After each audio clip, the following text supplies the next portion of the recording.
You seem so together and so like there's nothing Las Vegas about you. I mean, and knowing and talking to you for like 10 minutes. I have on on the surface. my fishnets right now. I'm here with Jose Chavez and Ariel Washington from the Awkwardly Social podcast. Guys, welcome to the Checkitow Podcast. Wow. All right, now I have to recover because I don't know if we're gonna keep it in or I'm gonna explain it. But right before I got Jose's name wrong, and I know Jose's name. I think he's amazing, and I call him Jose Sanchez because I'm always, Robbie's behind the cameras. I'm always flirting with the idea of just changing my name to just Sanchez. Just Sanchez? Wait, the word just? Yeah, Sanchez? just Sanchez. Or just You're picking up on something.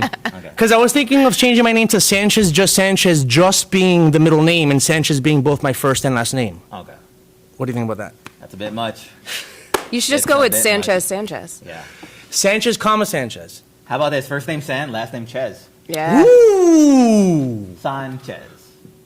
Okay, I like that one. We're charging for this, by the way. I don't know if we mentioned that. Okay, yeah. Consultation by fees. by the idea. Now, Ariel Washington, that is an easy name to just imprint in my mind because I feel that's a congressperson's name. Yeah, and yeah. I feel that it's like my name. I thought of changing my name too. But then it's like Ariel's a dope name, but then you put Washington after it and it starts sounding so professional. I don't know. But doesn't that help you? I mean, is it a good resume name? I mean, it's good, but there's a Denzel Washington, so I feel like it automatically makes people think of a much better actor.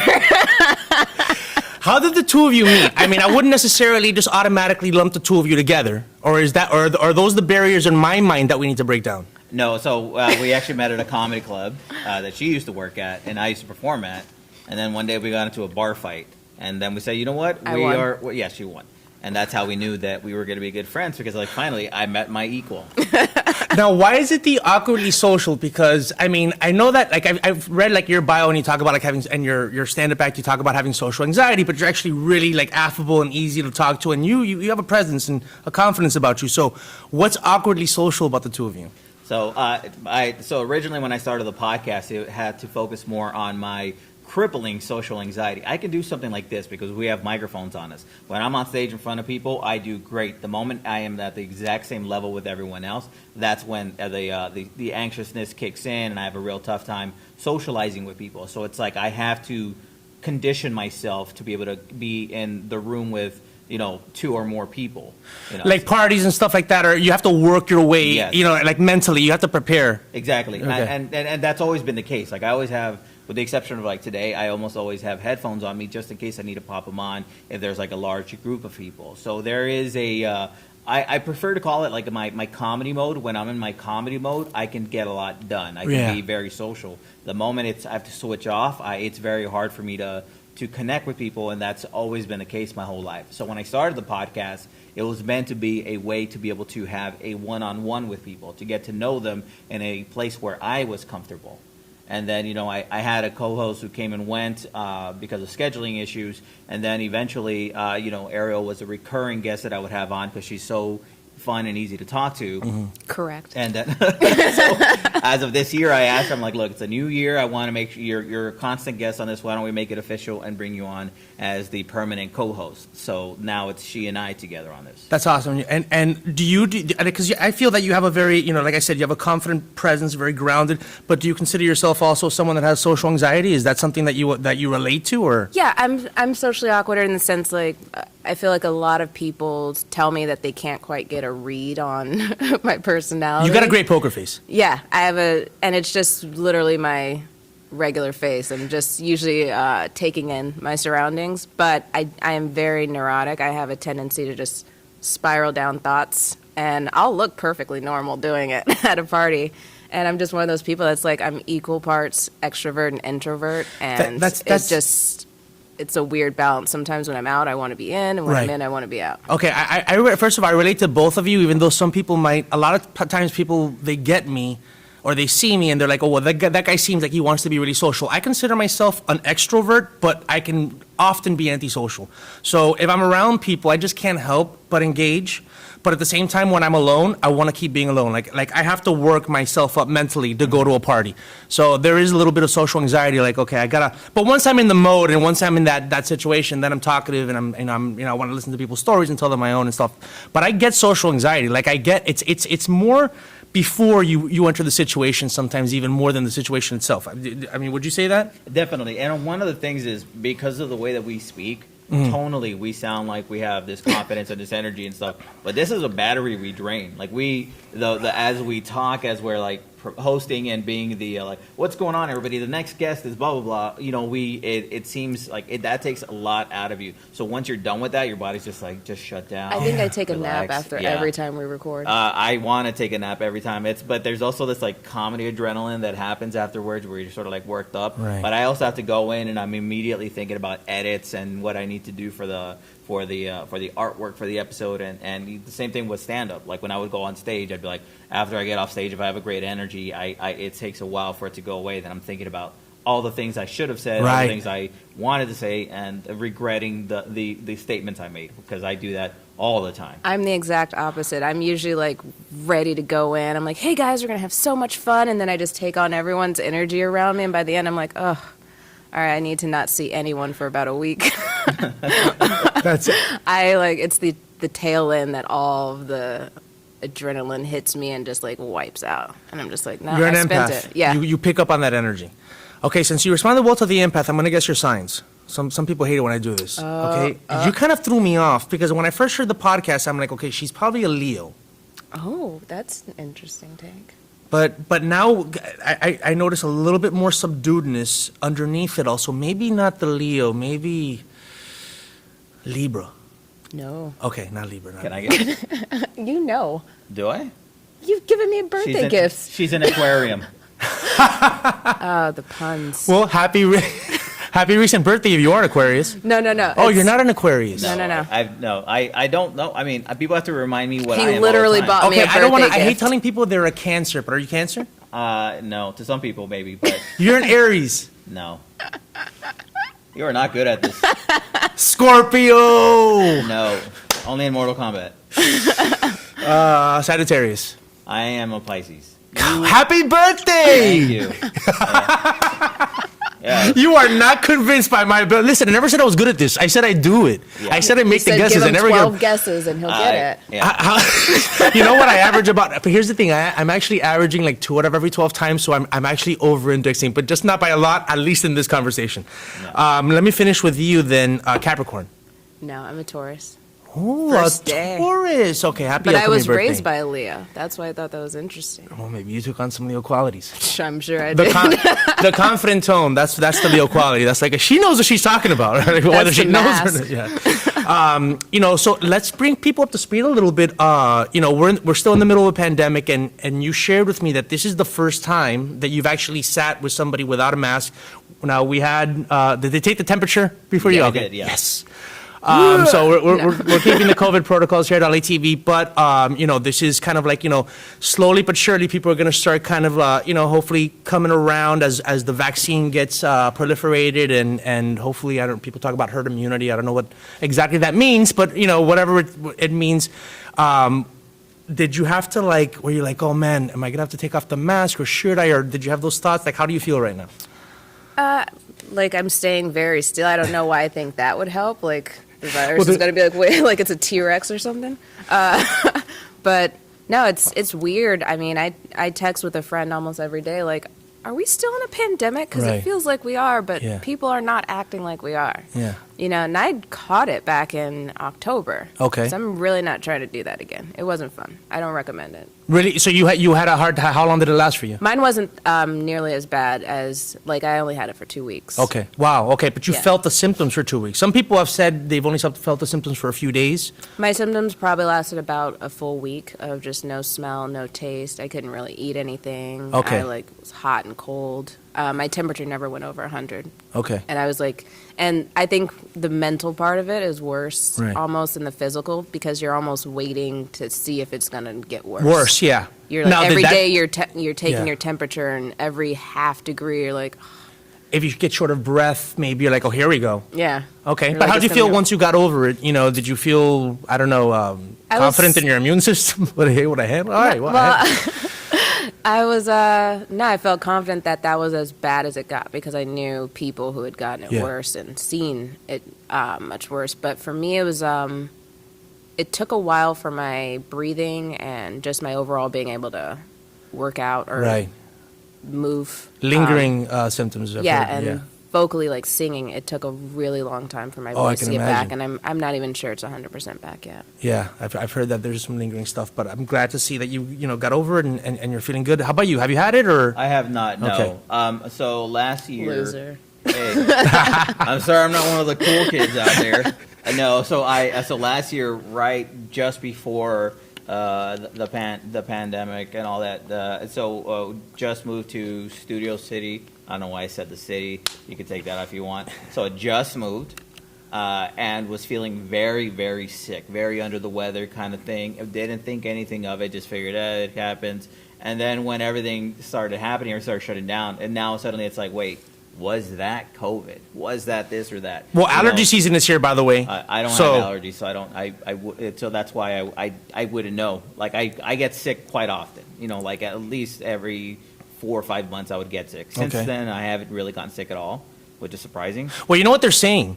That the normal flu has been cut down because everybody's been wearing masks, and the normal flu isn't as contagious as COVID. So for sure, a lot of the stuff that we've been doing is kind of cut that down by a lot. Yeah. The reason why we have to take so much protocols, COVID is much easier to transfer. So if we're stopping COVID, we're so that's what they're saying as far as maybe why. Yeah, if we keep the mask on, we'll be rid of cooties by 2022. So that's good. Well, listen, you remember how back in the day, you'd get on a plane and you'd see someone from like an Asian country wearing a mask, and you were like, what's going on here? Like, what do you got? What?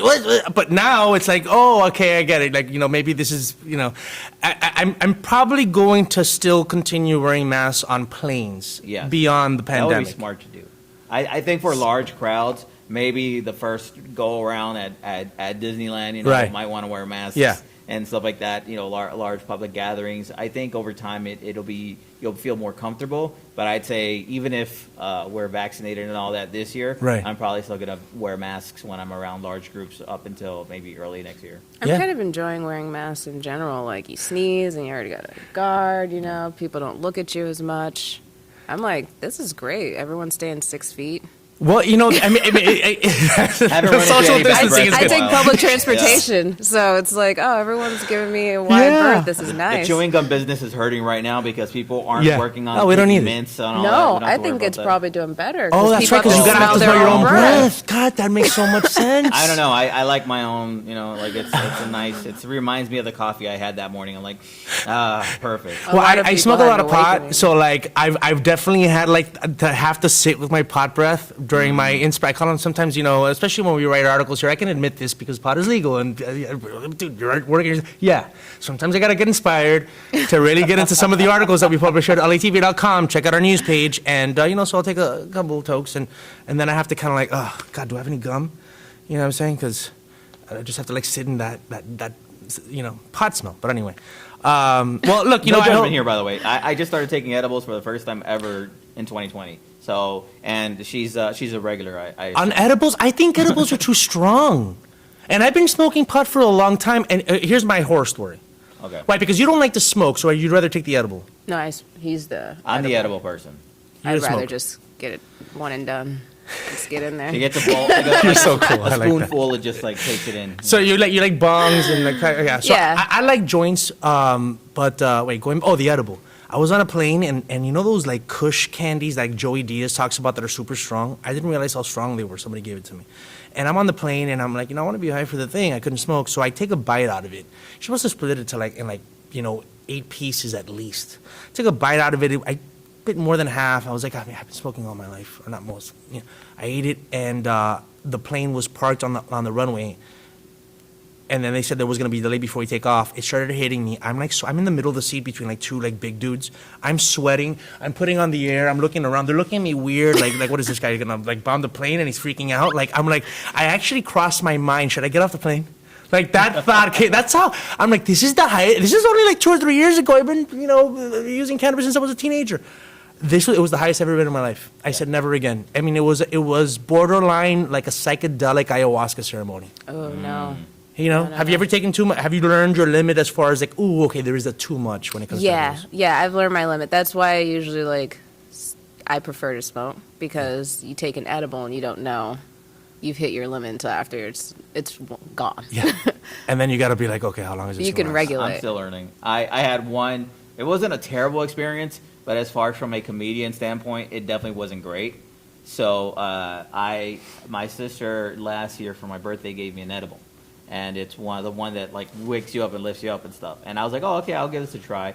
There was a small open mic, not that big of a deal, right, walking distance from where I live. So I was like, cool, I'm gonna go do this thing, and I was set up to go. I popped in this edible, and then I was walking over, and I was like, I'm kind of feeling it a little bit. When I get on stage, my mind is doing like 20 things at once all the time to begin with.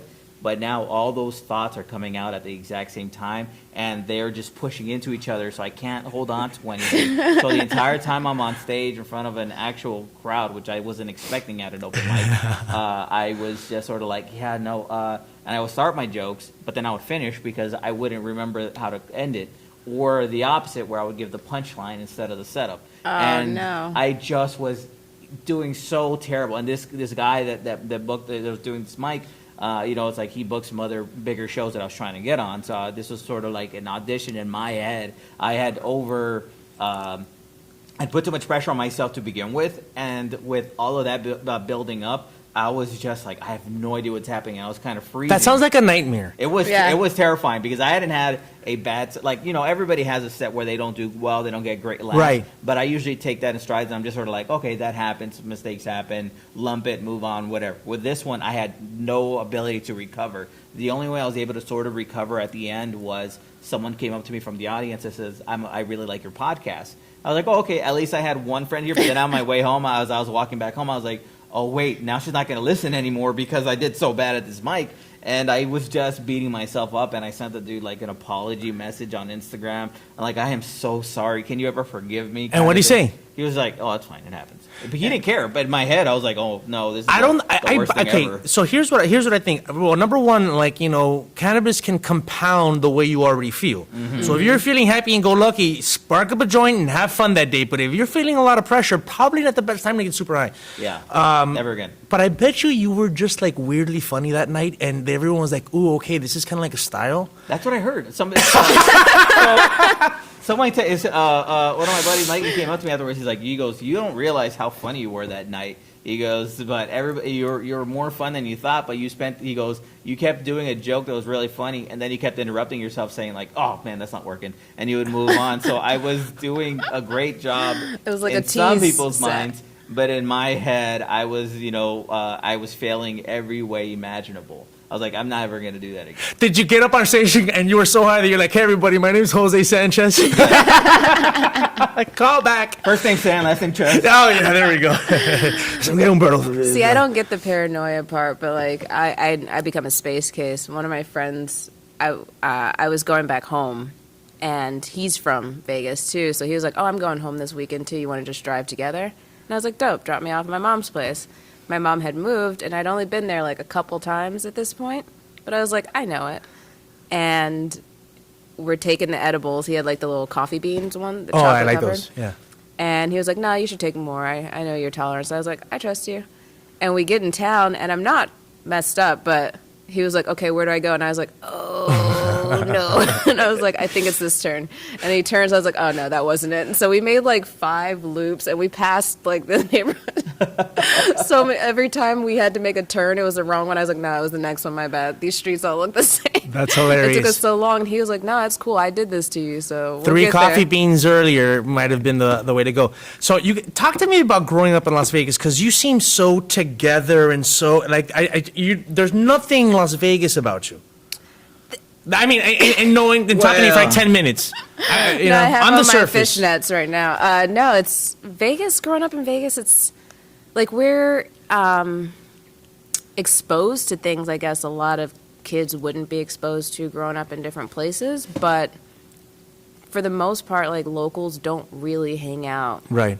where a lot of tourists go. So it's far more boring Yeah. where we are. Like, I used to go Strip dollar malls, bowling yeah. every Friday, Saturday, and Sunday, you know, and that was like our thing. But every now and then, if you see locals on the strip, it's like a occasion or someone's in town.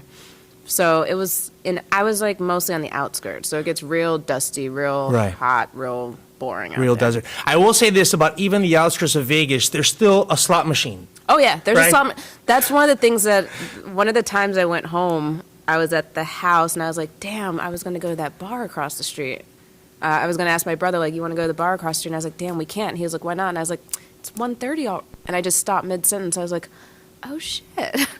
I can do that here. I can just go at any time I want to right across the street and grab a drink. I was like, let's go. But that's one of the things that's weird about not being in Vegas. You can get anything you want at any time you want I in mean, Vegas. but Vegas is really such a unique situation, you know. And locals, yeah, they have a like a mile eye stare. You know what I'm saying? They can you have to see beyond all the illusion that Vegas is. You said you were a bartender at a strip club Yeah, out here, though. out here in LA. Yeah. Well, how'd that go? It was fun. I mean, it was fun. I love people watching, so it was great for that. But You're an amateur psychologist. I'm sure you got that no, was like I'm a an course. actor, so it's like I'm just watching people like, oh, I could play that guy.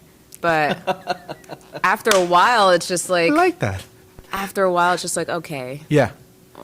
Here's the thing. I wasn't making enough money as a bartender there Right. to consider staying. Like, the dancers made money. There were many Yeah. nights I was like angrily shaking Right. drinks, like, man, I could do that if I just had a little more confidence. Guys would like throw bills, and I'm like, shit, that could be me. All right, let me ask you a question. Are you spiritual? I was raised Southern Baptist. I'm spiritual, but not religious. Right. So, I mean, especially when you come out to LA, which a lot of people, you know, I'm from Miami. When I go back home and I was raised Catholic and I rebelled against that my entire life. I come out here and I kind of get into all the Buddhism and Hinduism and all this New Age stuff, you know, for lack of a better term. And then I go back to Miami. I'm like, no, it's actually really spiritual. So I'm like, well, yeah, on drugs is probably really spiritual. But I say that because I just feel like in life, you know, you have to explore the dark corners of yourself, of society, and all that stuff if you want to come back and be able to, especially be a storyteller, whether you're a writer or an actress. I think, and you know, you guys are story comedian, but you also don't want to kind of get sucked into that vortex. Yeah, no. And that was like, it was one of those things where I was like, the money's not good enough here for me to justify it. You know what justifies that? First of all, you don't need to justify it, but I'm saying what for yourself is that the time that you said that you learned about people. I mean, there's things that you learn in these. You And I know, made a lot of good friends I'm Yeah. still friends with there. You That's know, cool. it That's was just, actually how we met. I was on stage and she's like, this guy can hang. it was Latin night. but it was just one of those environments, and like, you know, I'm a feminist. I'm not one of those like women should never do this kind Right. of feminist. I'm just like, do whatever you want. And so being there and like, most days it was cool, but seeing some of the guys' behavior, it's just one Right. of those things where it's like, not today. You There's a know? lot of- and there's just yeah. some days where you just want to do not today. And it wasn't just the men there. Like, women would come in, Yeah. be obnoxious, and it was just like, Well, it's you know, when you go into that kind of setting, it's they're going to be indulging a lot of their lowest common denominator, lower chakra self. And you know, if you're the kind of person that hangs out at a strip club, you're probably drinking a lot. You're maybe doing a lot of drugs. So you're probably yeah. seeing some people in their, you know, not their best, you know, mental state as far as like, and then some, you know, like hanging out. I was never a big strip club guy, but the occasional time where I'm with friends, we're a little drunk, let's, you know, keep the party going a little bit, let's go, and all that stuff. But I would always leave there going, God damn it, I wish I could get that money back, because it's like, man, I spent a lot of money just kind of like watching something, and I kind of feel, I would always feel a little bad about it.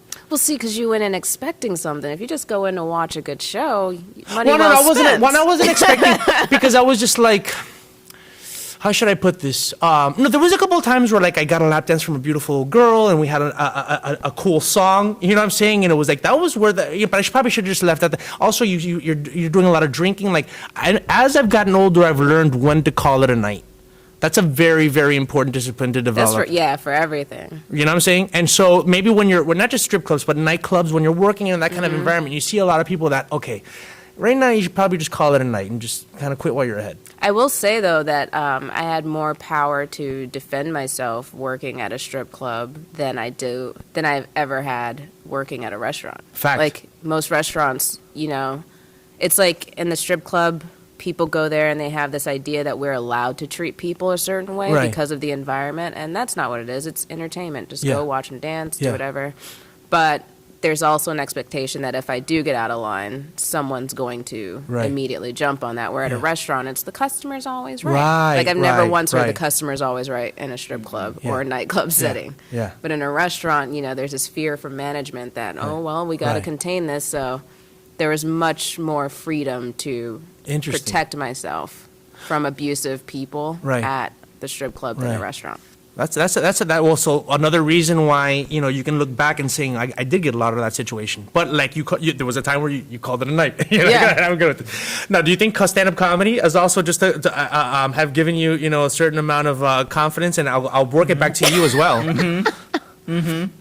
He gets so mad at me. I don't actually do stand-up. He's been trying to get me to do stand-up for a long. He has so much confidence. I think that in you would me. be an amazing stand-up comedian. Right? I've taken her to Mike's. She's been on stage. Don't get me wrong. She's been on stage, Yeah. working out material and stuff. But it's like I am always telling her like you belong up here. Like she not only does she have stories to tell, she's a great storyteller. Right. So I just encourage it. And every time someone says to her something like, "So how long have you been doing stand-up?" I always get the chance to look at her and be like, There's one comedian back when I worked at the comedy club that told me I should do comedy, and I feel like every day I think about him because I've let him down. And he's like, he's got a name like Roy Wood Jr. Once we were sitting out there having a conversation. He's like, "You'd be good at this," and I was like, "Really?" Because he's so funny. And then years later, I'm like, "Man, I really let Roy down." Like right there, you're doing a bit. Do you think that, are you afraid of going up there and not getting the response that you think that a comedian should have? Because I did stand up for a couple of years, and I remember the first times I had to, pour back a couple of beers, and Yeah. and the not listening to a laugh at the end of a punchline is like deflating, but then listening to a laugh at the punchline is just whoa, like you were talking about the high. Yeah. Sometimes I had to hang out a little bit afterwards because my adrenaline was rushing, whether it was good or bad, the adrenaline was rushing. But I sense that you do have an understanding of the turn of phrase of a punchline, even if you're not labeling it a punchline. So are you afraid of getting up there and not getting a laugh and that oh man, I might lose all the confidence that I gained bartending at the strip club? No, I'm more. I don't know if it's afraid. I'm just like worried that I'm either don't have anything really to say, or that I've been trying to do what I think people will think is funny. Like I just want to be authentic if I'm going to go on stage, Right. and maybe there's like a little fear that like I'm either going to run out of things to talk about, which hasn't happened. You're never once in going to my run out of life. things to talk about. Or it's just not going to be like, I'm just going to be standing there and no one's going to think it's as funny as I am, and I'm going to be cracking up on stage. They're going to be like, this girl doesn't even need us for this set. Yeah, no, laugh at yourself. That's fine.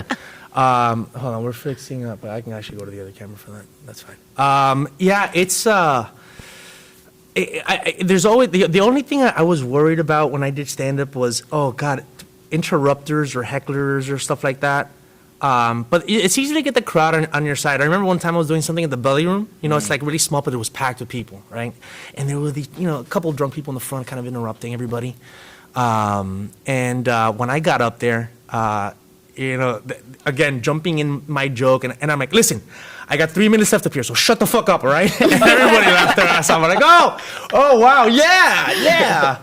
The rest of my jokes got at least courtesy laughs because of that, because they weren't that funny. But that one moment, I think you can. So, and you got a really calm energy, so I can see how, like, if you putting someone in their place, but in your kind of like cool mode, will easily get everybody. See, on board. I've got a very sarcastic tone. Like, in my family, we grew up roasting each other, Mm-hmm. and my brother and I had a rule. I don't know when we established this or why two kids would, and we were 10 years apart, but if it took more than 5 to 8 seconds for your comeback, it does not matter how good it is, it doesn't count. Same thing with texts. What? Same thing with like texts. Yeah. Like if you a text comeback. So it's one of those things where it's like you always had to be like, oh, I got to get it out, Yeah. and if you didn't, you're like, that was a funny one, but I can't say it now. Oh, then- And so that's the mode I was. Can you imagine if someone trained on. interrupts like your stand up and you're like, and then you freeze, and then you kind of like meander through the end of your set and you walk off, and then they're introducing the next comic and you run back up and you grab the mic. And you're like, I've done that would be, you've done that. Yeah. Jose, seriously? Yeah, so it was one of those things where I finished my set, And then the host was up there, and the next comic wasn't coming up yet, like he was in the restroom or whatever. So then, and then he's like, "Oh, well, yeah, somebody's gonna go get him." So I ran up on stage and I just said what I had to say. It got a decent laugh, chuckle. I guess I'll just go with chuckle. And then I got off stage. I was like, "Worth it." Nice. I like that. Or you're like, by the way. Yeah. Okay. And another thing, what I said, I don't remember. That's awesome. Someone we've had on this podcast, I consider him a friend. I think he's amazing. Is Felipe Esparza. Have you worked with him? Or So Felipe and we've done smaller shows together, but I've never done I've never performed at a comedy club with him.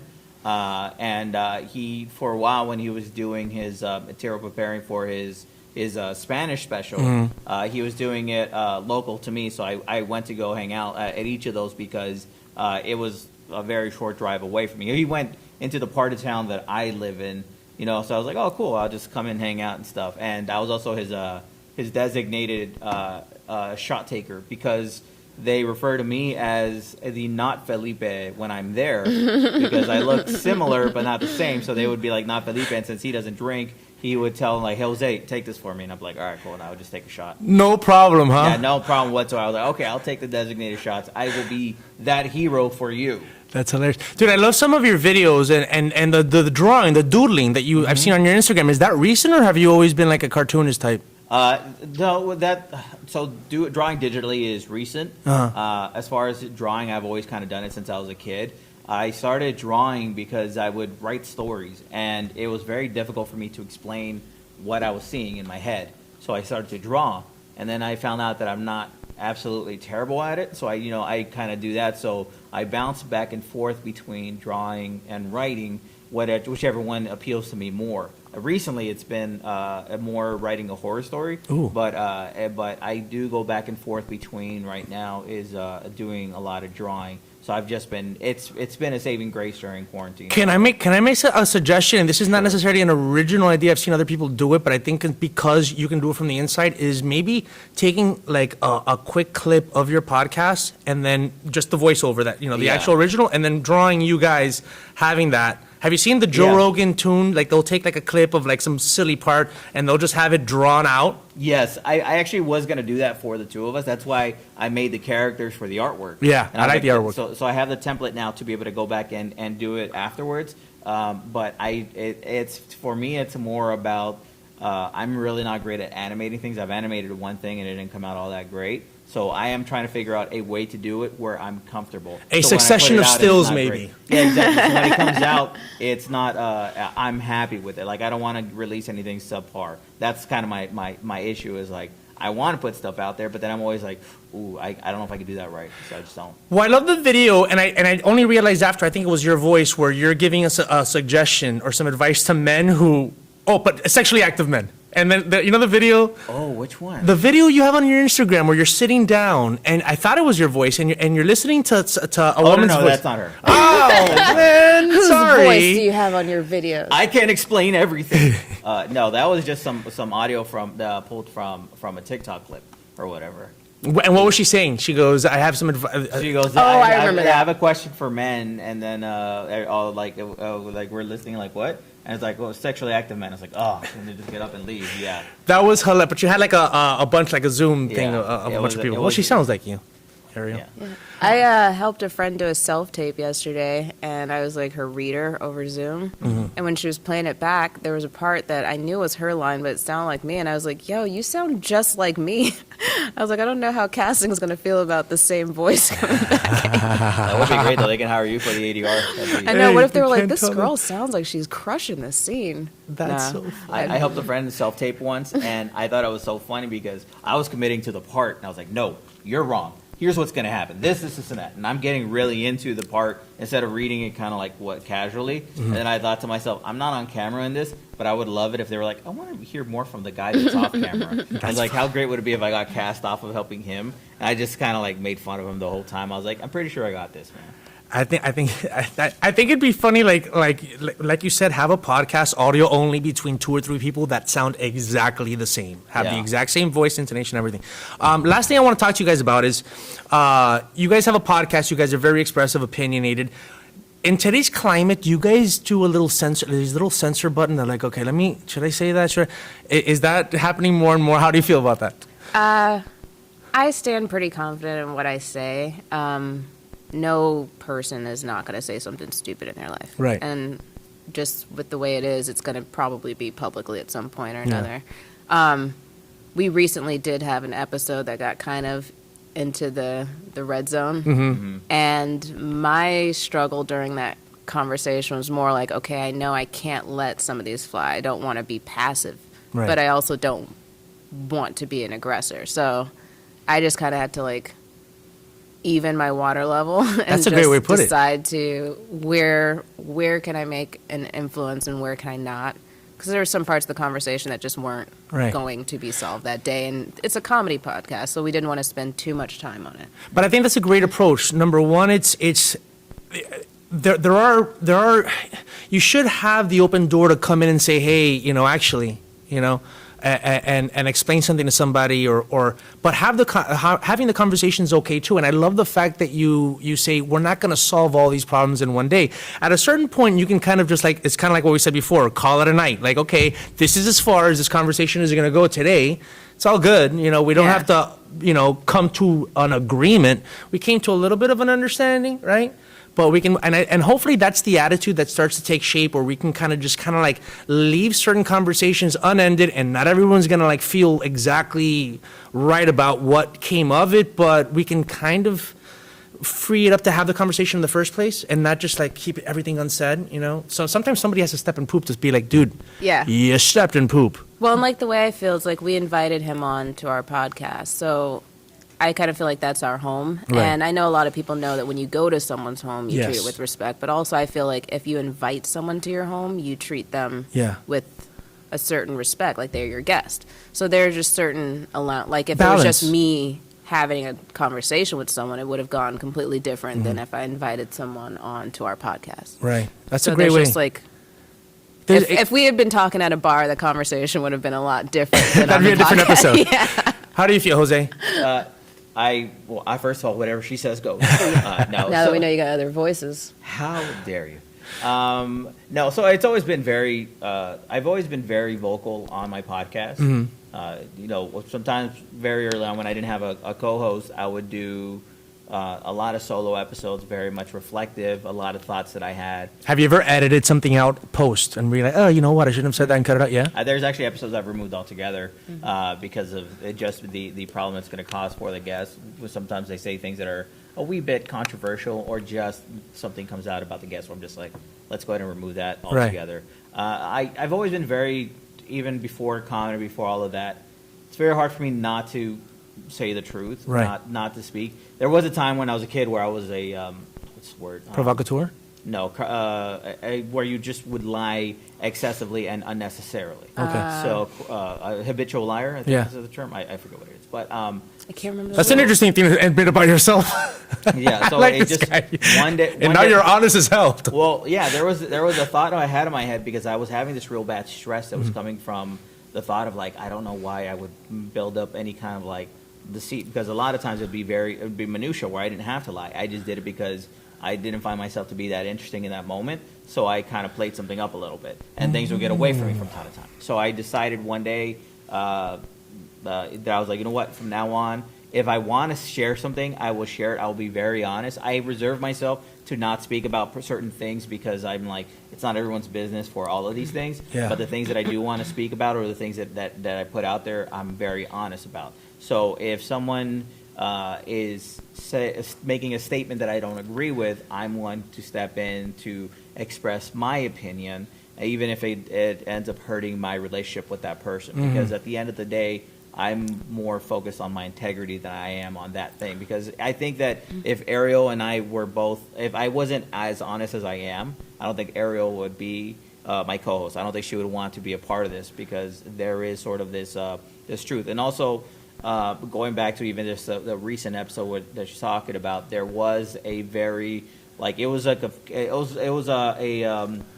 a very difficult line to walk, because you don't want to both be like, well, as men, here's what I think, and also you don't want to you don't want to be too aggressive and you don't want to be too repressive. And there's so I do have to think about that from time to time. But So many moving parts. Exactly, but in the end, it's just about, look, I have to be honest with how I really feel. I'm not trying to offend or hurt anybody, but if I need to be direct, especially if I have a problem with something someone's saying, because I've never been, I've always been told that, or led morally by my actions. Yeah. And it's also about, like, in each situation, what am I looking to get out of this? If I Yeah. say this, what is the outcome that I expect? And it's Right. like, is that even possible? Yeah. Or Yeah. do I even deserve it? Is another one. It's like, is That's that my interesting. opinion? Is that just my preference on life? Or is that something that is a moral thing? So, you know, you just sit, I'm trying to be better at sitting and really evaluating, like, what best case scenario, what happens if I say this? Worst case scenario, what happens if I don't? And if it just doesn't pan out, then I'll just. That's why I think a lot of people say they can't read me, because I'm one of those people that I'm an extrovert, but usually when I come into a party, Yeah. I spend the first chunk or 30 minutes kind of scanning the room and getting a feel Observing, for yeah. everyone. I do the same. You have a very, like, you have an expression on your face and in your eyes is that you have a deep well, and you can see that you're taking, so, you know, you have like a hard drive that can kind of store a lot. I'm sure you don't I have a forget things deep very well. well. I'm going to put that on my resume. Please There you do. go. I need to go on a business card, like a deep well. I'm more like a thimble with a little bit of water. I thought of getting a shirt, but I don't want a shirt You're like a that's nice puddle that you want to splash in during the summertime when it's way too hot. Yeah, like there's a lot of rain boots in me. Half the time, just like splashing around, and I'm just there, like, great. For memory. a split second, I was going to get that made into a shirt, but then I was like, that could be taken wrong. They're I have just a like. deep Well, it depends on where you wear it. Yeah, Don't public wear that at that strip transportation. club, you know, like, Public transportation. don't wear that as a bartender at a strip club. That's what I'm Exactly. suggesting. Exactly. Listen, the two of you are awesome. Dude, I feel so stupid about in the first thing when I did the Sanchez joke and the Chavez joke. I'm gonna leave. Should I put it? Maybe I put that as Keep it. a. Maybe I Jose put that as Sanchez. a additional clip. Can I say this? Yeah. As a person named Jose Chavez, the most generic Hispanic-sounding name, the fact that you got it wrong is hilarious. But that's to me. the thing, because I have Sanchez in my mind and Chavez Sanchez. Come on, two Chavez, salad. Sanchez, Garcia, Gomez, like they are all very interchangeable with one another. It would have so been I'm great not- if he had said an American name, as like long as you didn't Jose call me Charles. Juan. I tell this story. So I'm glad that you got the. I mean, it's fine if you got the last name wrong, but it would have been very funny if you had gotten the first name wrong, because I always get called Juan or Carlos or something else, and it happens. So Okay, so this is kind of like some. this You is must have normal gotten to me. everybody's name wrong in a past life, and your karma is for people to mess up your easy to remember name. I have the most basic name. You're ima- Juan Sanchez Babies, now. the babies in Mexico are born with the name Jose Chavez as a placeholder. instead of to give them an John actual Doe name. is Jose Chavez in Jose Mexico. Chavez, There's a yeah. bunch of the morgue is filled Yeah. with unidentified Jose Like, Chavez. we have, Oh my God. we have no idea. This Jose Chavez, approximately 52 years old. We'll find his family soon. You You know, got like, another that's Jose hilarious. Chavez out yeah, here. you got it wrong right away. Oh my God, we're gonna end up on that note. You guys have been awesome, awkwardly social podcasts from two actually pretty cool social, but sometimes awkwardly as much as I am. Yeah. Soon to be comedian, by the way. A comedian and soon to be comedian. Yeah, by the way, soon to be guest, maybe if you're up there. I'm super down. Okay, Okay, but only if I can be awkwardly social. Bring it. You guys have been a check it out.